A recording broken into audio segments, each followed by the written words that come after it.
What's unique about the Kirtan Leader Institute is that we are a school dedicated to training Kirtan leaders. We work with everyone from total beginners all the way to those who want to make albums, tour, and play at festivals. We've worked with hundreds and hundreds of Kirtan leaders since launching in 2010.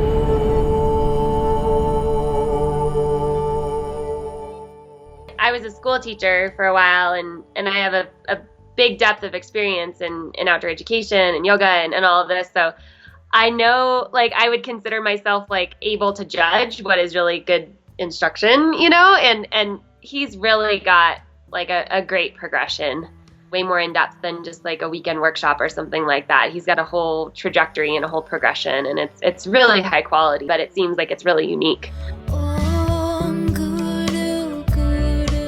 I mean, Mike was very encouraging, and he just made it very accessible, especially for someone who's not very musically oriented, such as myself.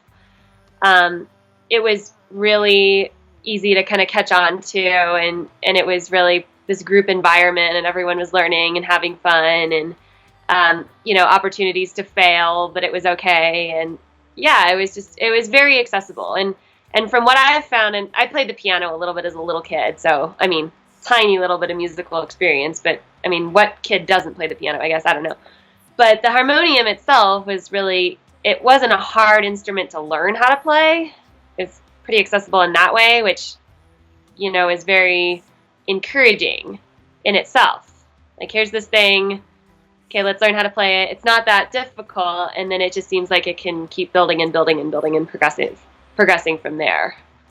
I think it was in one of our last sessions, he was showing how you could take the same chant and you could play it with one key.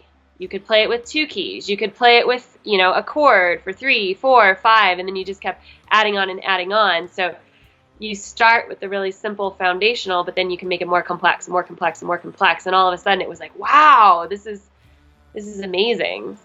Well, that's a telltale sign of a really experienced and quality instructor, is the ability to make the simple things really profound. He definitely has that ability, and that's a sign of a super talented and gifted instructor in whatever it is, whether it's kirtan or yoga or, science. And that goes back to like kind of the genius behind all of this. He really sets it up in a progression, and he's really clear about what you'll learn in each level. Level 1 is the home practice and sort of starting to share that with others. And level 2 is when, you take more of that leadership role. And I'm really looking forward to that. And I mean, it's not stopping me from sharing it, but I'm a little bit awkward doing it. And Mike and I have had several email communications. And what's really cool too is I'm a very kinesthetic person. I have to like feel things. And the chanting allows me to feel, and even if it's like I can't necessarily tangibly place a word on it, I almost never have a class that I chant in where someone like doesn't come up to me and say, wow, what was that? Or wow, that really made me feel, or, someone always has a comment with that. And so I think just like sharing that experience is so profound, because I understand what that's like to have that shared with me, and I want to share that with others. Kirtan is community building, and it's experiential, and it makes you part of a group. I've practiced yoga for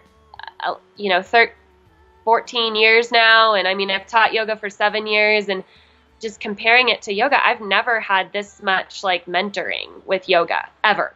I've never had any of my teachers email me and say, how did it go, and what did you like, and what do you need, and what worked and what didn't. And I've never had that with yoga, and so it's taken me a lot longer to progress in my yoga trajectory versus, Mike is really there and present and checking in with me, and he's curious about the kirtan workshops, and it's really helping my growth, as a kirtan leader, escalate much faster than if I was left to my own devices. I just really love sharing the experience with students as another style of yoga, really, of bhakti yoga, of the yoga of devotion.